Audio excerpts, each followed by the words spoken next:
Oke, selamat datang kembali di Pokepo Podcast BPJS Kesehatan Kantor Cabang Palopo.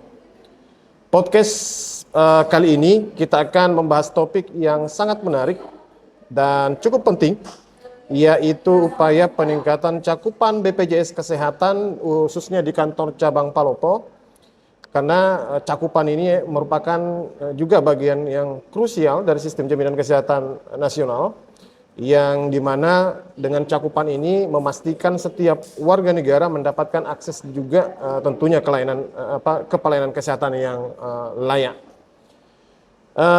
Untuk hari ini kita sudah dan telah hadir ya, maksudnya telah hadir narasumber kita yang luar biasa, Ibu Kiki Lestari. Selamat siang Ibu Kiki, sehat? Ya.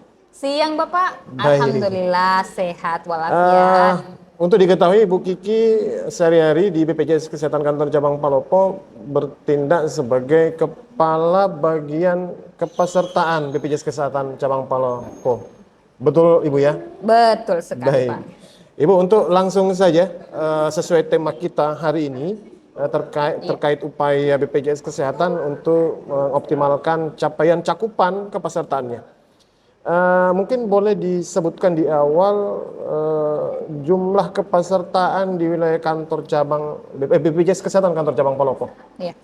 Terima kasih banyak Pak Alam untuk sharing kita pada siang hari ini. Jadi untuk jumlah peserta Pak ya, kantor cabang Palopo sampai dengan Oktober ini itu sudah di angka 1.273.414 jiwa.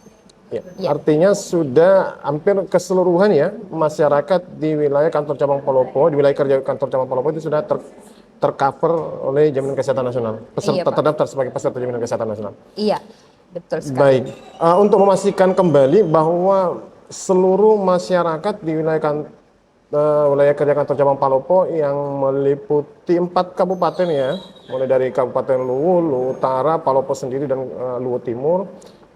Langkah yang dilakukan oleh BPJS Kesehatan sendiri, khususnya di kantor cabang Palopo apa untuk memastikan kecakupannya? Ya, jadi upaya yang saat ini kita lakukan agar cakupan kepesertaan di kantor cabang Palopo itu bisa mencakup untuk seluruh peserta atau seluruh penduduk wilayah kantor cabang Palopo, dalam hal ini wilayah Kota Palopo, Luwu, Luwu Utara dan Luwu Timur, itu dengan tentunya berkolaborasi dengan pemerintah daerah, tentunya dengan melibatkan juga dari pihak-pihak swasta sebagai peserta JKN kita, dan juga masyarakat yang selama ini aktif dan mereka sadar untuk mendaftarkan diri mereka sebagai peserta JKN. Nah, selain itu BPJS Kesehatan juga rutin melakukan edukasi, sosialisasi, dan advokasi kepada masyarakat bagaimana pentingnya mereka menjadi peserta JKN. Oke. Iya Pak. Jadi berarti sosialisasi dilakukan juga ya. Jadi tidak mengenal tempat sosialisasinya, baik daerahnya terpencil, perkotaan gitu ya. Iya Pak, jadi kalau saat ini BPJS Kesehatan itu mencakup sampai ke pelosok-pelosok di wilayah kantor cabang Palopo. Jadi upaya-upaya teman-teman dari BPJS Kesehatan dengan adanya BPJS Keliling ini salah satu upaya agar masyarakat di daerah pelosok itu bisa memahami dan bisa mengetahui program JKN ini. Berarti itu salah satu cara atau upaya untuk menjangkau masyarakat yang berada di daerah terpencil ya. Betul Bapak. Tadi. Berarti betul dengan sekali. Melalui tadi BPJS Keliling ya. Iya, BPJS Keliling. Jadi BPJS Keliling ini salah satu cara dengan menggunakan mobil tentunya ya. Teman-teman masuk ke desa-desa, kelurahan-kelurahan terpencil untuk mendatangi warga, memberikan informasi, advokasi, dan sosialisasi agar masyarakat di desa tersebut memahami betapa pentingnya program JKN. Oke, terkait cakupan peserta, tentunya kalau untuk yang pemerintah gitu ya, kayak ASN, TNI Polri, kemudian badan usaha, mungkin agak sedikit mudah ya untuk direkrut menjadi dan dipastikan terdaftar sebagai peserta jaminan kesehatan nasional. Yang ingin saya coba tanyakan Ibu Kiki, bagaimana dengan pekerja-pekerja informal? Iya.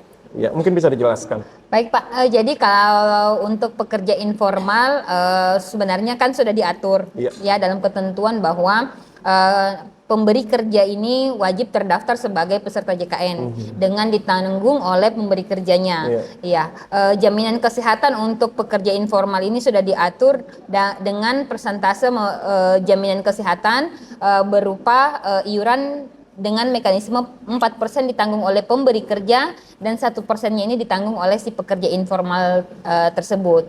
Nah, sehingga mereka dengan anggota keluarganya juga menjadi tercover atau terlindungi program JKN. Jadi tidak usah khawatir untuk pekerja informal, program JKN KIS hadir untuk mereka semua. Gitu ya. Jadi tidak ada perbedaan lagi ya. Iya, baik Bapak. itu formal, informal juga tetap ada peran penting dari pemerintah. Betul sekali. Oke.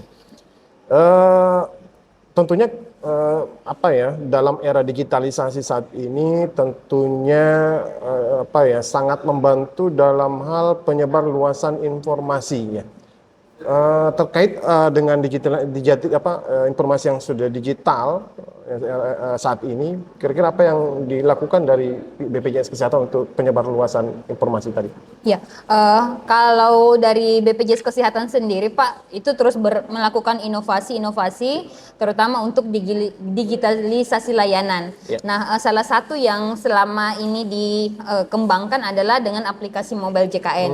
Nah, aplikasi mobile JKN ini wajib di-download oleh seluruh peserta JKN, sehingga mereka mudah saat ingin mengetahui di mana mereka akan berobat atau fasilitas kesehatan tingkat pertamanya, atau mereka mau mengetahui berapa iurannya. Nah, itu bisa diakses melalui aplikasi mobile JKN. Nah, selain itu aplikasi mobile JKN ini juga saat ini sudah dikembangkan dengan telekonsultasi Bapak. Telekonsultasi. Iya, jadi peserta-peserta jika ingin konsul ke dokter itu bisa melalui aplikasi mobile JKN. Jadi sangat mempermudah peserta-peserta JKN. Ya. Jadi dengan aplikasi mobile JKN, peserta dapat memanfaatkan ya. Jadi sudah banyak fitur kemudahan ya bagi peserta. Salah satu yang disampaikan tadi Bu Kiki terkait telekonsultasi ya. Betul Jadi sekali. peserta nggak usah lagi repot-repot ke dokter keluarganya ya, Tidak perlu atau ke lagi FKTP-nya ya. Betul sekali. Jadi cukup chat saja ke dokternya keluhannya apa,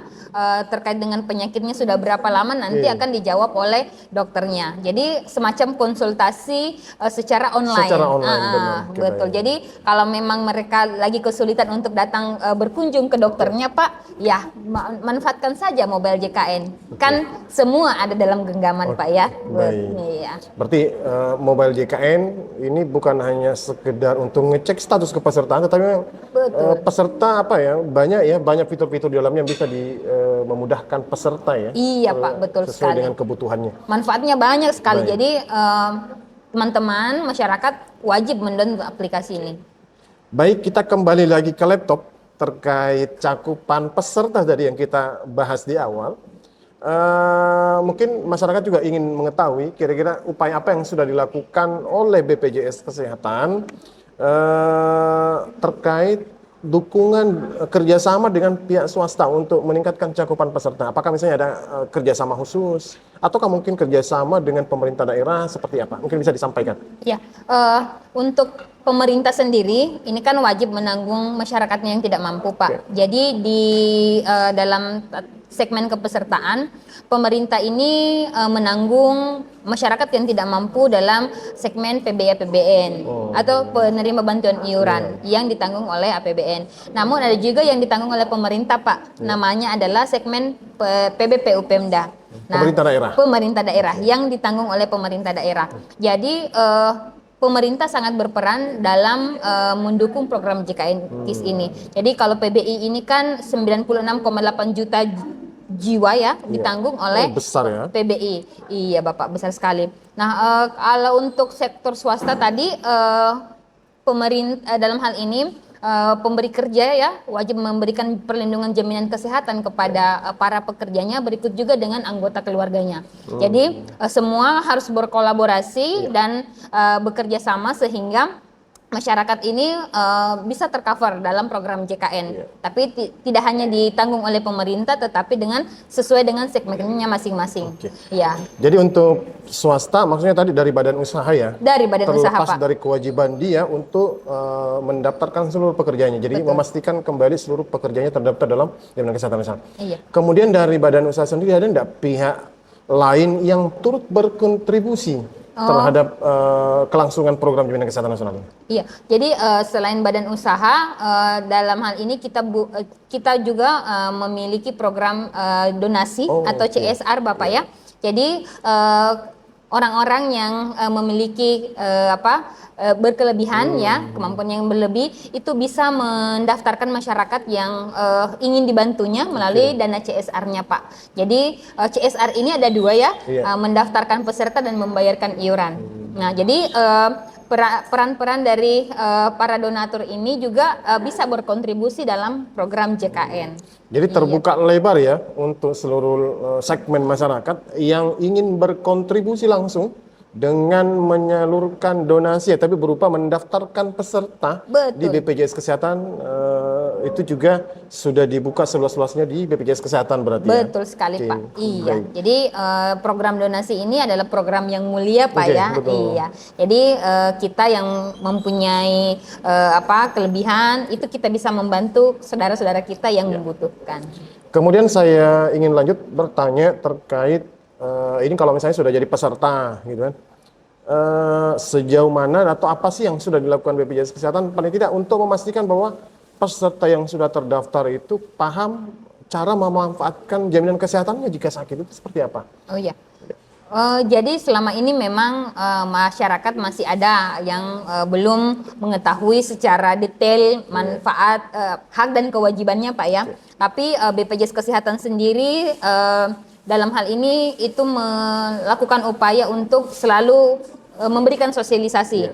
Jadi di BPJS Kesehatan itu selalu ada tema-tema nih, Pak, untuk memberikan sosialisasi. Jadi ada tema untuk pekerja informal, untuk masyarakat umum, ada untuk anak-anak yang di sekolah ya, anak SMA, SMP, itu semua dijangkau oleh BPJS Kesehatan. Sehingga kita harapkan dengan sosialisasi ini masyarakat ini lebih memahami hak dan kewajibannya mereka. Jadi mereka tidak ada lagi yang dipertanyakan ketika mereka mengakses pelayanan kesehatan. Jadi bahkan sosialisasinya pun ke masyarakat itu disasar per segmennya ya, supaya lebih mudah dipahami oleh masyarakat. Jadi memang ini sudah disusun, sudah diatur sehingga kita lebih mudah menyisir dan mengetahui dari setiap segmen itu apa yang belum mereka pahami. Jadi memang ada bagian yang di BPJS Kesehatan khusus melayani pemberian informasi atau sosialisasi kepada masyarakat secara umum. Baik. Iya, Pak. Saya rasa pertanyaan cukup lengkap ya. Sebagai mungkin pertanyaan terakhir boleh ya? Boleh, Bapak. Pertanyaan penutup. Kira-kira selama berjalannya jaminan kesehatan nasional ini yang diselenggarakan atau dikelola oleh BPJS Kesehatan, ada tidak ya tantangan tersendiri khususnya dalam meningkatkan cakupan kepesertaan?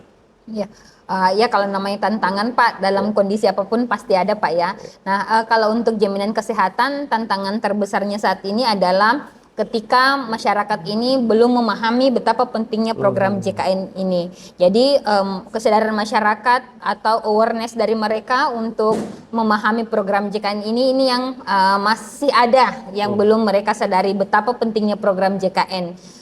Mereka biasanya baru sadar ketika mereka sakit, Pak. Nah, pada saat itu baru mereka mau mendaftar. Namun ada juga tantangan lain, yaitu dari segi geografisnya kita. Karena kan Indonesia dikenal dengan negara yang dari Sabang sampai Merauke, Pak ya, dengan geografisnya yang begitu luas. Nah, ini tantangan kami, tantangan kita di BPJS Kesehatan karena banyak daerah-daerah terpencil yang harus kita sasar atau kita datangi, sehingga ini membutuhkan effort dari kita Duta BPJS Kesehatan, sehingga masyarakat yang ada di daerah terpencil itu Pak bisa memahami betapa pentingnya program JKN. Nah, itu mungkin Pak tantangan-tantangan yang saat ini masih ada masih ada tantangan tapi yang tidak terlalu berarti sekarang ya. Iya Pak, karena kan kita upayakan hal itu bisa kita hadapi. Oke. Iya. Baik, Pak. mungkin cukup ya pertanyaan seputar terkait kecakupan kepesertaan sebelum kita akhiri. Nah, sekarang kita mau dengar nih closing statement-nya Ibu Kiki. Mungkin ada yang ingin disampaikan secara umum terkait cakupan kepesertaan kepada masyarakat. Baik, terima kasih banyak sudah mendengarkan podcast kita pada hari ini terkait dengan cakupan kepesertaan. Harapannya bahwa negara sudah membentuk perlindungan jaminan kesehatan melalui program JKN yang diselenggarakan oleh BPJS Kesehatan. Semua masyarakat wajib berkontribusi dan wajib terdaftar sebagai peserta JKN. Kita jaga JKN agar program ini dapat terus berlanjut, sustainabilitasnya terjaga sehingga perlindungan jaminan kesehatan untuk kita semua dapat terlindungi dari kita, untuk kita dan oleh kita semua. Terima kasih. Oke, terima kasih Ibu Kiki.